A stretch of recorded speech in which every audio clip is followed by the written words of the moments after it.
So we're instructed and encouraged, if a calamity arises in our lives, someone loses a loved one, a wife or a husband, to say, oh Allah, alleviate this burden and allow it to be replaced, or that which I have lost to be replaced. Grant me reward from this calamity and allow that which I have lost to be replaced with that which is better than it. So, we can understand if it's, for instance, a spouse, you might get another spouse and that spouse might be better than the previous one. That's possible. But how about if a person loses their mother, if a person loses their father?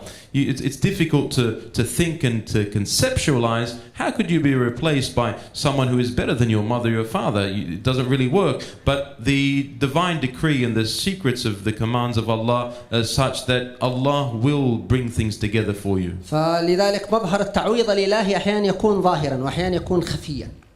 And so therefore the manifestation of how Allah replaces that which you have lost with something which is better than that, at times it's apparent and other times it's just unknown. يروى في كتب التاريخ أن امرأة أحد الحكام قبض على أخيها وأبيها على أخيها وابنها وزوجها.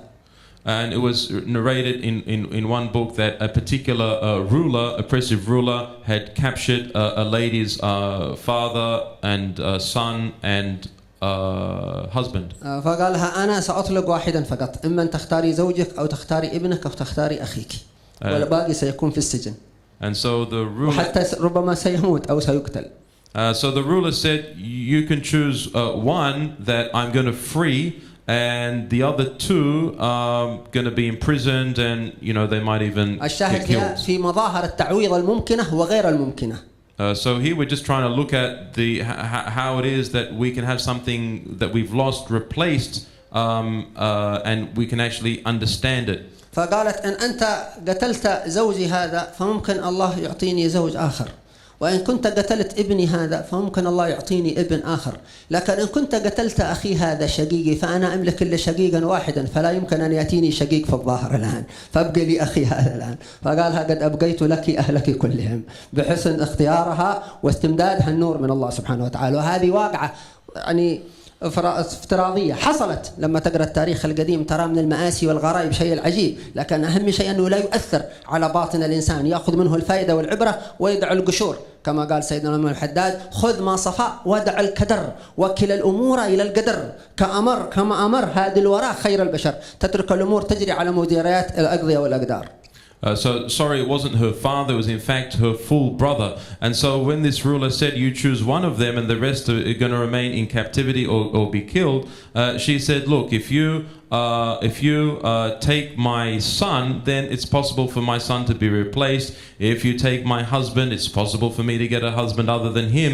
But if you take my full brother, then he's the only one I have, and I'm not going to be able to get one other than him. So I'll keep him and you can take the other two. And so the ruler then responded, okay, you can have all three back. And so this is just an example or a story that was mentioned. It could be true, but nonetheless similar things have happened in the ummah in order to show us how Allah can actually replace that which we could have lost with something which is better than it. وهذا كما قلنا على حسب اجتهادات البشر وتفكيرهم وتقديراتهم، يقول التعويض من هنا والتعويض من هنا والله سيعوضني كذا، لكن في المعاملة مع الحق عز وجل وراء العقول وراء التفكير، فله ما يفعل ما يشاء سبحانه وتعالى ويعوض عباده بحيث شعروا أو لم يشعروا، كما قالت سيدتنا أم سلمة هذا الذكر العظيم الذي إذا أصاب الإنسان أي مصيبة ولو شوكة يشاكها فيرجع مباشرة: إنا لله وإنا إليه راجعون، اللهم أجرني في مصيبتي وأخلف لي خيرا منها.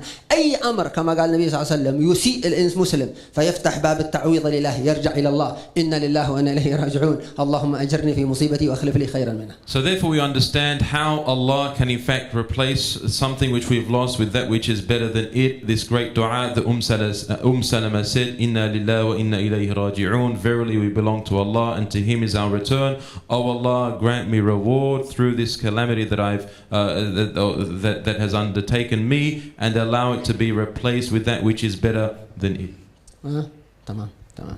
فإن شاء الله يعني الكلام عن النساء كثير ومواقفهن، نكتفي بهذا سائلين المولى عز وجل أن يقذف في قلوبنا النور حتى نكون في آخر الزمان كمثل الكوكب النورانية التي كانت في أول الزمان حوالي الرسول صلى الله عليه وسلم من الرجال والنساء الذين أخذوا بركات الرسول وأنوار الرسول صلى الله عليه وسلم. And of course, to discuss the lives of these great women is much and it is detailed, and particularly those great women who were the surrounding group and environment in the time of the Prophet ﷺ possessing that great light. May we benefit from their lives and their ways. كما نشير في الأخير إلى أن كل من أعطاه الله موهبة من الرجال ومن النساء في أي مجال من المجالات فليسخر تلك الموهبة في التعامل مع النبي محمد صلى الله عليه وسلم وخدمة الرسول صلى الله عليه وسلم والدخول في الشركة مع النبي محمد صلى الله عليه وسلم. أنت عضو في شركة النبي محمد، الشركة النورانية الكبرى التي فيها كل المحبوبين والمحبوبات عند الله عز وجل، تفتح للناس الخيرات والهدايات والسعادات. So any qualities that you have been given and gifts and bounties by Allah, then really what you should be doing with it is to offer it in this global organization of the da'wah and the invitation and the call of the Prophet Muhammad sallallahu alaihi wasallam in order to offer benefit to the people around you. وفي الآخرة سنرى كثير من النساء التي لم يظهرن في الدنيا ولم يشتهرن في الدنيا ولكنهن قمن بأعمال جليلة ولو حتى تربية الأولاد. سنرى أم الإمام الشافعي كيف خرجت هذا الولد وهو يتيم، وأم الإمام البخاري وأم الإمام ربيعة الرأي، نساء عظيمات سيتين قدمنا شيئا عظيما للنبي محمد صلى الله عليه وسلم ولدينهن ولأمهاتهن وبما أعطاهن الله من المواهب والعقل وغير ذلك.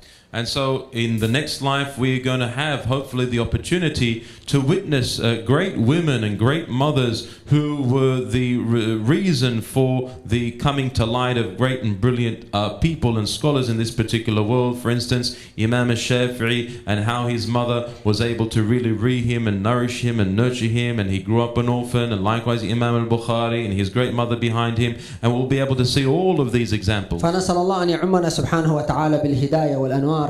We ask Allah to envelop us with guidance and light. ويملأ قلوبنا بالمحبة له ولنبيه صلى الله عليه وسلم كما كان أهل القرون الأولى. And to fill our hearts with the love of Allah and the love of His Messenger sallallahu alaihi wasallam, as was abundant in the early generations. ويملأ قلوبنا بالصفاء ويعمر أجسادنا يلبسنا لباس العافية والتقوى والطاعة. May Allah grant our hearts full purity and allow us to wear the garments of purity and obedience. ويجعلنا وإياكم أسبابا للسعادات، أسبابا للهدايات، مفاتيح للخيرات، مغاليق لكل الشرور. May Allah allow us to be means and causes of guidance, and allow us to be the keys that open up good and the locks that close evil. وأن يجعل هذه البلاد آمنة مطمئنة فيها أسباب الهداية وأسباب السعادة وأسباب الترقيات. And may Allah make this particular land a place of safety and security where there is great success and great joy. حتى ينتقل الناس من السعادة الأولى إلى السعادة الأخرى. Hopefully bringing people to move from the former joy to the greater joy. ننتقل من سعادات الدنيا إلى سعادة الآخرة. Such that we move from the joy of this particular world to that of the next life. وأن يحيينا سبحانه وتعالى بالعلم وبالمعرفة حياة ربانية. And may Allah allow us to be revived with knowledge and gnosis, a true revival. وأن يميتنا سبحانه وتعالى ميتة إحسانية. And may Allah allow us to pass from this life with the greatest excellence and on ihsan. وأن ينقلنا سبحانه وتعالى في الكرة الثانية إلى جنة عالية قطوفها دانية. And may Allah allow us to move on in the next realm where there will be great trees in paradise with branches falling down with heavy fruits. آمين يا رب العالمين.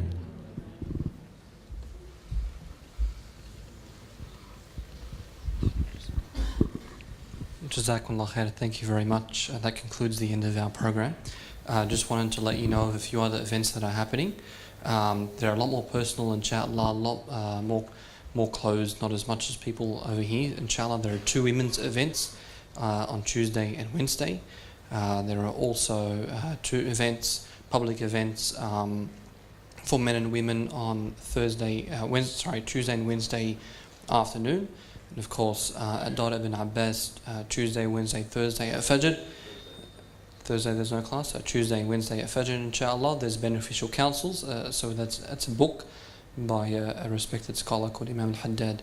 So you can get all the details inshallah by going to a website. The website is Shifa, S-H-I-F-A, shifat.net.au. Jazakumullah khair. Once again, we're going to need to whisk Habib Kazim away, so our deepest apologies for him not being able to stay. What we'll do is, inshallah, we'll get the women to go out first, inshallah, and then we'll get the men to go out. Jazakumullah khair. Subhanakallah wa bihamdik. Nashhadu an la ilaha illa anta, nastaghfiruka wa natubu ilayk.